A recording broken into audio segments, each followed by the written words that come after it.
Everyone, Tammy here, coming to you tonight. Going to show you how to put together a little prairie doll. The doll can be used for any kind of rustic, primitive, farmhouse type decor. It fits perfect. You can either put it on a shelf or you can stick it in a little dish. It makes a nice little package topper if you want to gift something, if you're gifting a package out to someone and you want to add something special to it. These are heirloom type quality items as far as I'm concerned. You know, whenever anybody looks at it, they're going to think of you. And that's a nice remembrance. So how I started is this particular one I made with, this is like a quilter's batting, and I just took a piece of paper, laid it out, folded it in half, and then just cut the frame, the form that I wanted. There's no real pattern or rhyme or reason to it. When it sits up, it's like that. You can see that it gives off the look of the old doll. Real simple to do. If you want to stain them, you can use tea, coffee, cinnamon, a multitude of things, and give it that stained look and that nice, oh, what do I want to say, vintage smell of a country kitchen, you know, of nutmeg and cinnamon and so forth. Or you can just leave them the way they are, you know, you pick up a nice tan type fabric or a beige or whatever and do it that way. Anyhow, to move on, after I get it all stitched, I do a blanket stitch around the outside so that the seam is on the outside. You don't turn anything inside out, and it's stuffed with batting and finished off that way. I've cut my fabrics the same way. There's no pattern, it's just strips. I take a piece of fabric, I wrap it around it and go, yep, that's about how many times I want to go around this little doll so that the fabric isn't there. I particularly don't care for the meeting in the middle lines on things. I just don't like that. So I always tuck one under the other. It's just, there's no rule, it's just how I like to do it, so that it's like that. Then it never spreads apart. You don't get that funky kind of look on the back. And the bonnet, the same. You don't have to put any kind of trim on it. I like to put a little trim to give it an offset look. If you're looking for the prairie, Amish, Mennonite kind of look, you wouldn't do that unless you're using grays. Or dark, you would use the same shades. You wouldn't want to use anything else. But this is my art. And as I tell you all the time, you know, your art's your art. Nothing's right or wrong. It's just the way you wanted it. But the hat itself, after you get your trim sewed on the edge, you're just going to put it around the very top, fold it down, and this is the way I do it. I tuck one corner down, tuck the other corner down, and then pull this down. Make sure that you keep that over the top. And then I would tie my tie around the nape of the neck, like so. And that holds that little hat right on there.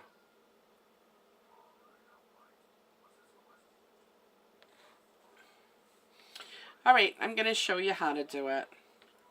So we want to do a running stitch through the base of the fabric. And that's how we're going to gather it. Sorry, I still don't quite have my clear thoughts and voice back yet. But just a running stitch, a simple running stitch. It can be as big or as small as you choose. It's not a biggie as to how much you gather up on the needle at one time, or how small your stitches are. It's just getting that thread into that fabric so you can gather that fabric.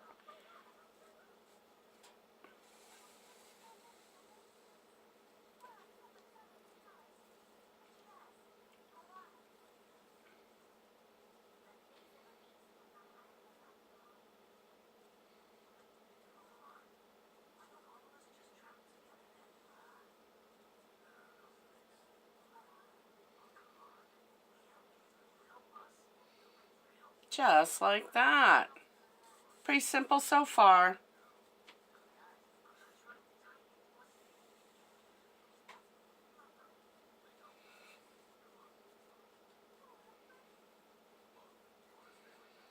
So then we're going to start it off so that it's around the doll. And I like for it to be on that end. Remember, I don't like center seams. So I'm going to take it over there. And then I'm going to come around the doll so that it's like that. Then I'm going to give my thread a little tug. And that will pull it right around her neck. Perfect. See how easy that was? Now to stop it from coming apart, I'm just going to take my needle, tuck it into that, and come back up. And that's going to lock that right into place. Now I don't have to worry about it sliding off again. And I'll do that in a couple other places right along the back side of it, just so I know it stays where I want it to be.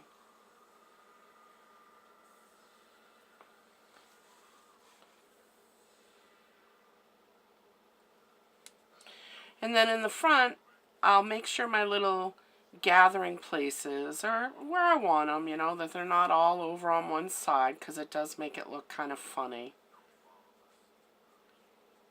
And then I will run my needle through the center of the doll's neck, right here, right to the front.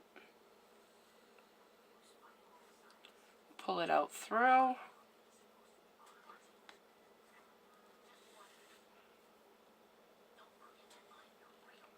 Just like that. And do the same right here. And that will keep it from sliding down or falling off in the front also. And not everybody does this. I do it because, well, I don't want my work falling apart, you know.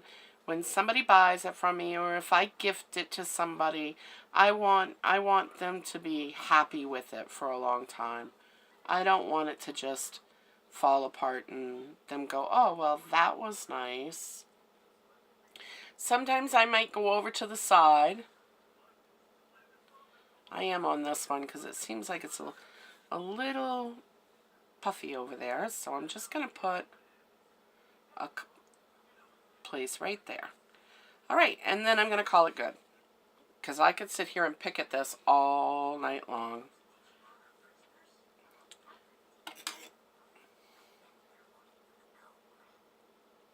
Snip it off, and there we have our dress. And see about the back, there's no seam going right up the middle, and if that happens to open a little bit, you don't see your back side of the doll. You actually still see the fabric. No reason for it to, but it could, you know. All right, so now I'm going to tie a little knot in my thread's tail.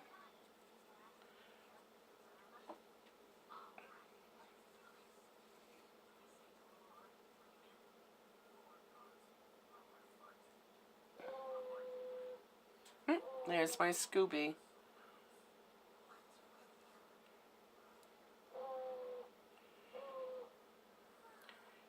It could be just about anything out there. Coyotes could be out and prowling because we got a storm coming, so they know a lot of animals are trying to grab all the grub they can now because they might be banked in for a few days, so the coyotes are out there trying to find them.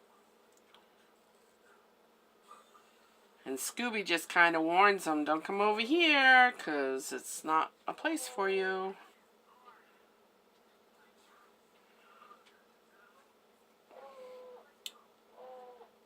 And then, I think I'm going to put it on this end.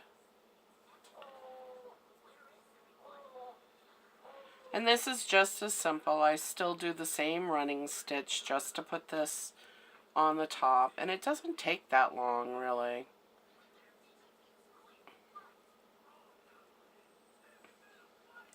I like diversity. I like for it to have a little color and show that, you know, the difference instead of it just being plain. I mean, it's still plain, but you know what I mean. And if you don't, that's okay, because I do.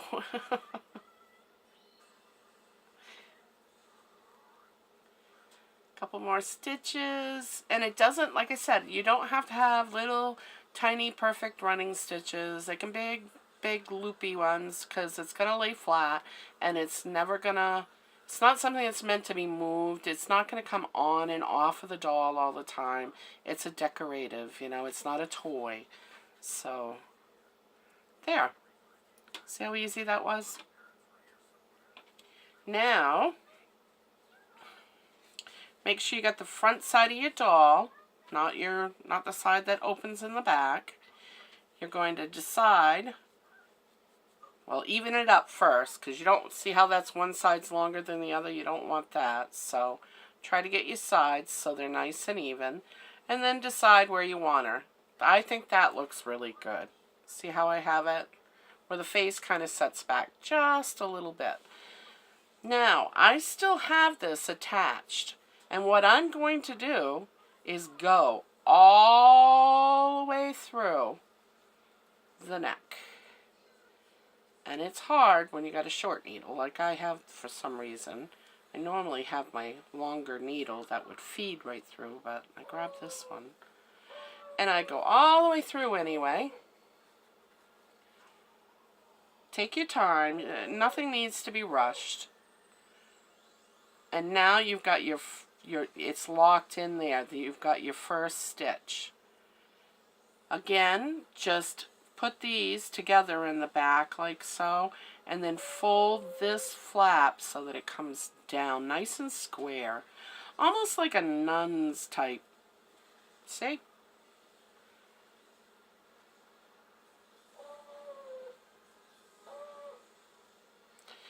Now I would go through the neck right here. I should have finished this off first. And just run it in there, in and out a couple of times to get that to lock off. There. Now it won't move, and you can cut that thread.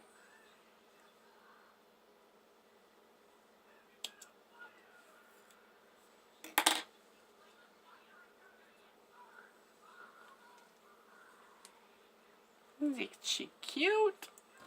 Then we have our little tie here, which is just a strip. I think that's, geez, that's probably 5 or 6 inches long. How about 10 inches long?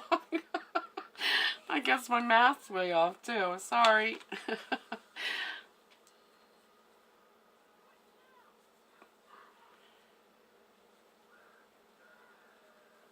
There. Now we're going to take this, tie it around her, like so.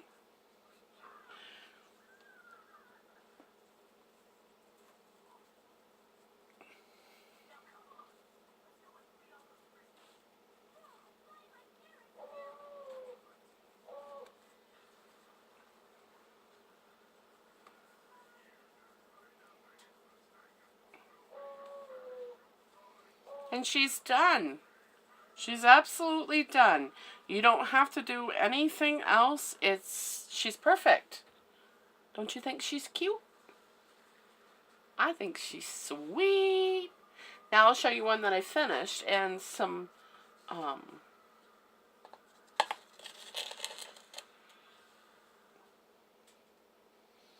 that little heart that I had cut out.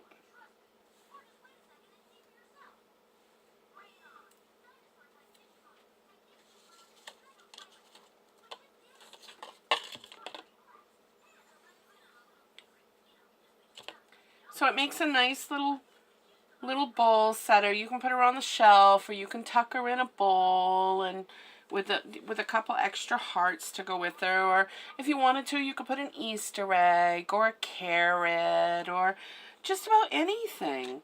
And it really makes a nice little decoration for any type of, you know, country decor, rustic, primitive, you name it. Well, I hope you liked this video. I hope it was helpful at all. The hearts, all I did was take a piece of fabric. Well, I cut out... Where did I put those?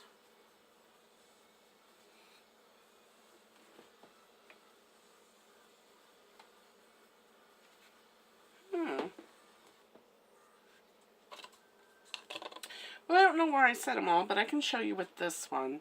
All I did was take 2 pieces of fabric, like so, put them so that they're, you know, wrong sides together, fold it in half, take my scissors, and just cut. Cut whatever shape I want.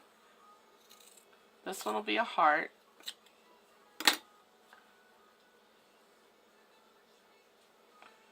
Just like so. Real easy. So now you've got 2 pieces that actually match. And I like the inside. If it's going to be a heart that's going to be like in her arms, I like this V here to be a little bit deeper. So I'm going to take that off just a little bit more. See what I mean?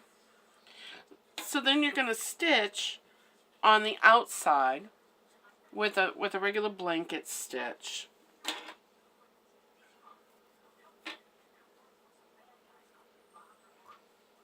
I'll show just in case there's somebody that doesn't know. Put a knot at the end of your thread. Excuse me.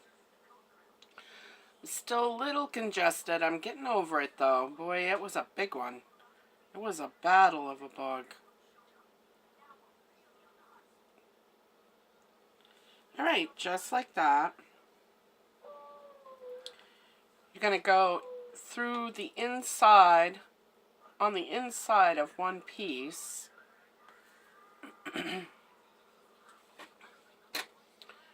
Put your ends back together, make sure they match up. And then you're just going to start going through both of them. Wrap your thread around your needle and pull your needle up through. Remember, there's no rushing. Go slow, because the slower you go, the less mistakes you're going to make. When you try to hurry is when your thread gets tangled up, caught on stuff. You don't have as much control anyway. But that's all you do. You just keep going through. Make sure you wrap that around the underneath of that needle. And just keep going. And you do it until you get all the way till about here and there's only a quarter left. And then you're going to take cotton filling or whatever your choice is, and you're going to stuff the inside of this and make it as fat and fluffy as you want it or not. Then once it's all done, you'll close off that end and you'll end up with this cute little pillow. Now remember, you can do anything. You can make this a little carrot if you wanted to. You could make it an Easter egg. You could do literally anything with it. And you can also embellish it with whatever you want.